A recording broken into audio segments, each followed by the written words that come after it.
Voilà, donc je vous invite à monter ces marches, puisque c'est ici que commence en fait le musée de minéralogie, avec ce grand escalier et sa décoration que l'on va un petit peu développer. Alors là, on a encore fait un saut dans le temps, hein, parce que l'école des mines arrive ici en 1815, mais elle est en location.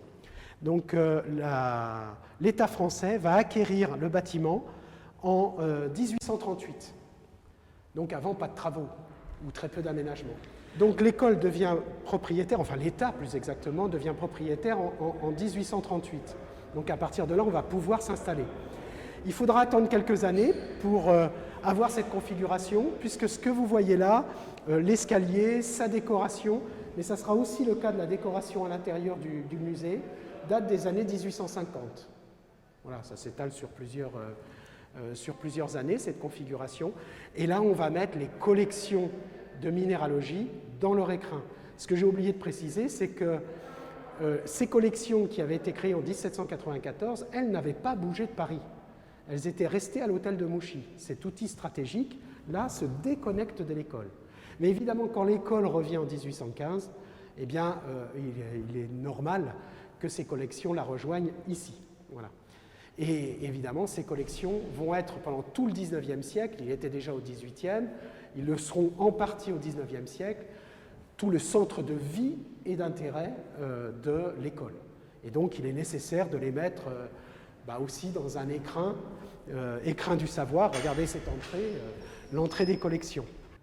Les collections de minéralogie, de géologie sont évidemment le centre d'intérêt, le centre de vie de cette école à l'époque. Donc il va falloir les installer dans un écrin absolument somptueux, magnifique, qui a été conservé jusqu'à nos jours. Là, il suffit de regarder l'entrée, il suffit de regarder cet escalier pour déjà commencer à être impressionné. Et vous allez voir qu'ensuite, la collection elle-même est extrêmement impressionnante. À noter qu'il s'agit de la 4e collection mondiale. Voilà. Alors, les critères, ça c'est un petit peu particulier parce que est-ce que c'est le nombre d'échantillons? Alors la réponse est non, parce que là on est à 100 000 échantillons. Il y a des collections qui ont plusieurs millions d'échantillons, donc là on serait relativement mal classé de ce point de vue-là. Il y a l'aspect historique, bien sûr, mais aussi et surtout, il y a l'aspect systématique. Les minéraux vont être présentés avec toutes leurs déclinaisons, toutes les familles, toutes les espèces, et là on a quelque chose qui n'est pas exhaustif, mais qui se rapproche de l'exhaustivité, la qualité des pièces présentées, voilà 2 critères qui vont faire de cette collection une des premières collections mondiales. Alors la question qui s'impose après derrière, c'est quelles sont les autres? Alors on va en citer quelques-unes. Il y a la Smithsonian aux États-Unis, qui est sans doute la première, mais il y a aussi le Muséum national d'histoire de Paris, qui est là, considéré comme étant la 2e collection. Donc, vous voyez que là, déjà, sur Paris, 2e et 4e collection, c'est quand même tout à fait extraordinaire. Et il y en a même une 3e sur Paris. J'invite tout le monde à aller voir ces 3 collections, puisqu'il s'agit de la collection dite de Jussieu, Sorbonne Université maintenant, où il y a une héritière justement des collections de la Sorbonne. Avec ces 3 collections-là, vous avez fait le tour du monde minéralogique, hein, c'est somptueux, et chacune avec, j'allais dire, leur personnalité, leur présentation, ce qui est intéressant, c'est tout à fait complémentaire et non pas du tout concurrentiel. Voilà. Alors, collection au pluriel, puisqu'il y a des collections de minéralogie, bien sûr, c'est la moindre des choses, hein, dans un musée de minéralogie, collection de pétrographie, ce sont les roches, collection de météorites, collection de minéraux artificiels, donc qui ont été fabriqués par l'homme, puis collection d'objets et collection aussi de gemmes, de pierres précieuses, pour certaines brutes et d'autres taillées. Voilà, donc on va pouvoir découvrir tout ça. Alors on va parler un petit peu de la décoration ici, parce que quand même elle est intéressante.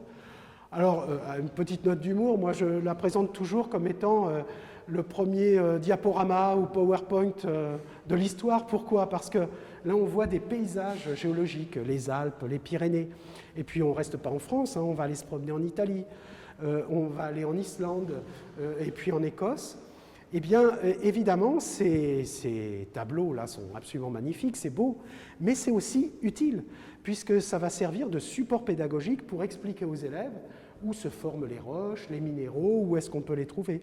Donc et c'était vraiment voulu comme ça, donc les cours de géologie devaient commencer là, comme aujourd'hui cette visite, dans l'escalier pour présenter les phénomènes géologiques connus à l'époque. Et donc voilà, une très belle vue sur les Alpes et sur les Pyrénées ici.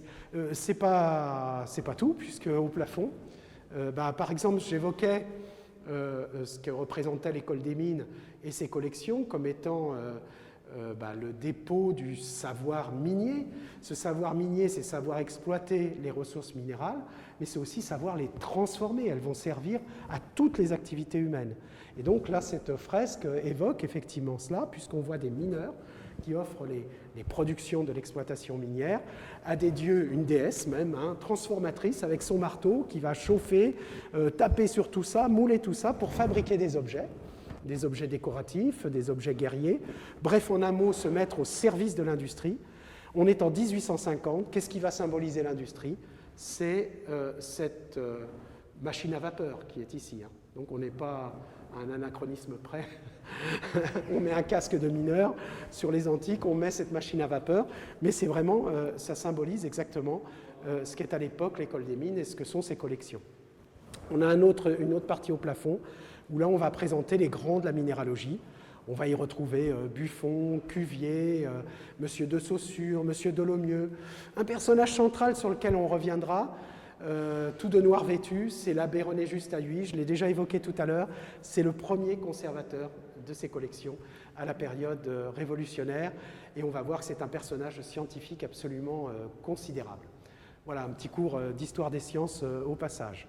Et par ailleurs, le buste dans l'escalier et aussi sa représentation sur le plafond de M. Dufresnoy. M. Dufresnoy, eh bien, en 1850, c'est le directeur de l'école.